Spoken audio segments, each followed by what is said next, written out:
Hey, it's Coach Anderson again here with Mississippi Public Broadcasting Online U.S. History from 1877 to present. Separation by class. Industrialization brought a new class structure to America. Social class structure included the upper class that was the super rich, wealthy industrialists who lived in the big city mansions like Carnegie and Rockefeller, Hill and Duke and people like that, and Vanderbilt. And then you had, of course, middle class professionals who were the doctors, lawyers, engineers, architects, and they were the people that lived in the suburbs. So the big industrialists lived in the city.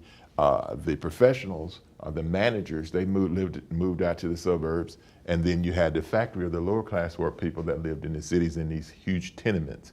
Now these tenements basically were apartment buildings.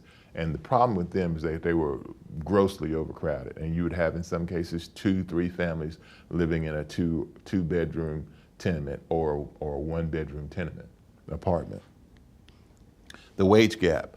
The earnings gap between workers and owners widened throughout the industrial age. The rich got richer and the poor stayed about the same. Even though now, what we said, of course, the wages weren't high, but because of deflation, they were still able to buy quite a bit. So they had a great deal of buying power.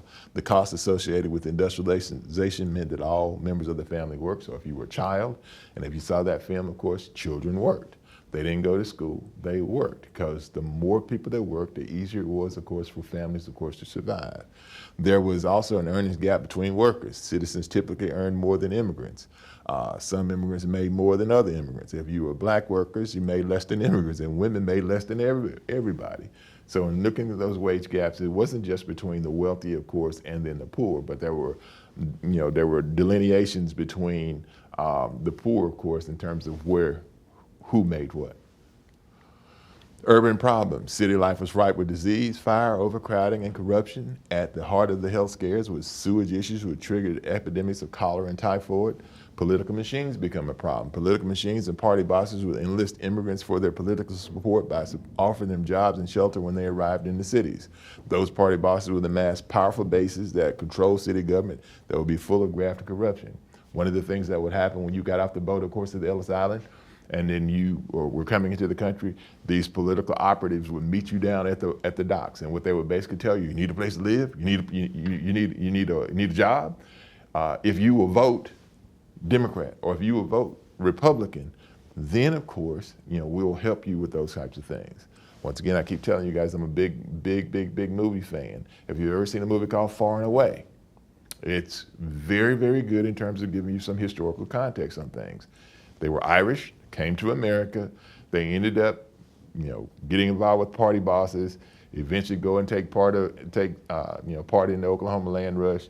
So, if you ever get a chance, Tom Cruise and Nicole Kidman, Far Away, Irish immigrants. It's a pretty good watch. So these political machines control city politics for a long time. Even New York City today, which is a democratically leaning place, historically was controlled by Democratic Party political machines like the one with Tammany Hall that was run by William Marcy Tweed, or who they affectionately called Boss Tweed. And he was the leader of Tammany Hall political machine that met the immigrants and in most cases convinced them, of course, to be Democrats.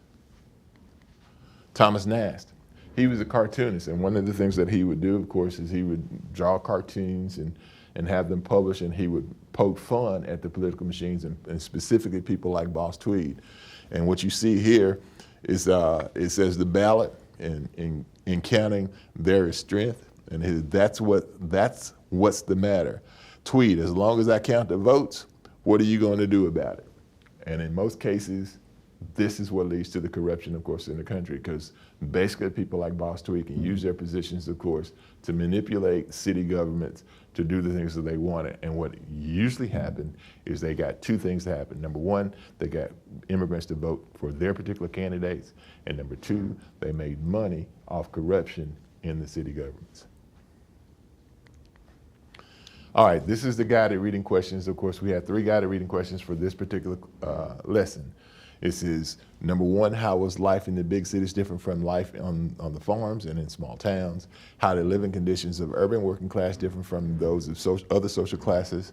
And what types of problems developed due to the rapid growth of urban areas? So let's go through, we should talked about enough and gone through enough things that you should be able to answer those questions quite easily. So let's go through and look and see what you came up with. First two questions. How was life in the big cities different from life on the farms in small towns? Well, the biggest difference was overcrowding, disease, crime, corruption were a problem, but access to amenities was better. In the rural areas, you didn't have these issues, okay, typically speaking. Number two, how did living conditions of urban working class differ from those of other social classes? They faced hardships resulting from poor sanitation because they lived in those tenements, if you remember, because of the crime, and they were at the mercies of the owners and the political bosses. Last question in terms of guided reading, what types of problems developed due to the rapid growth of urban areas? Diseases, epidemics, crime increases, overcrowding, and corruption in city services.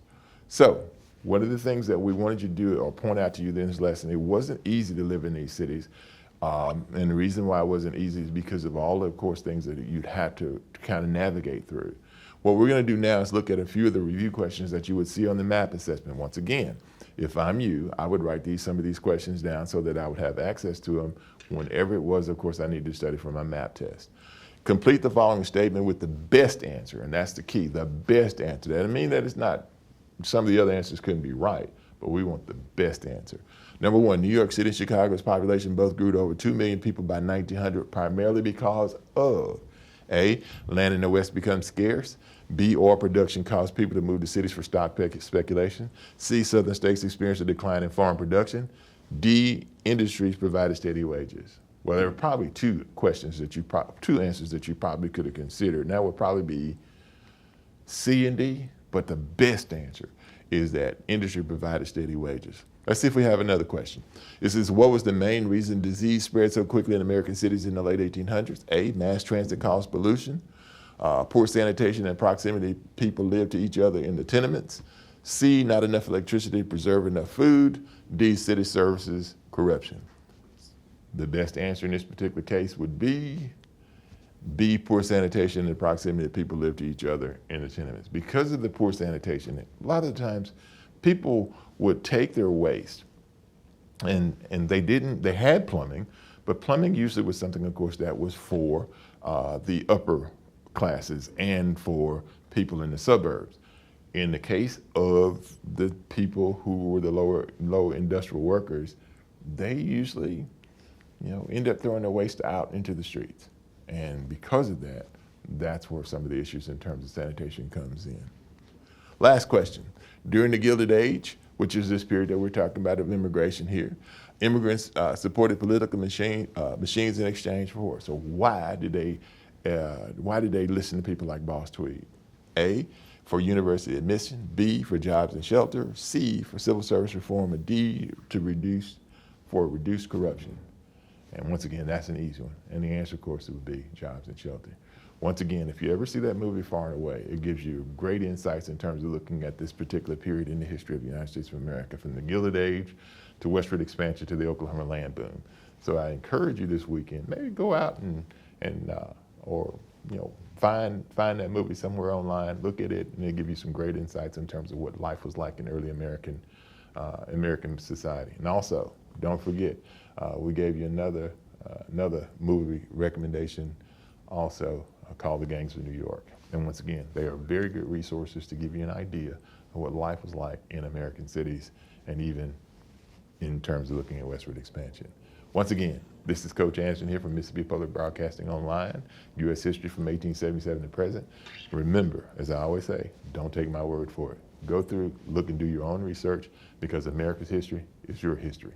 Have a great day, and we'll see you next time.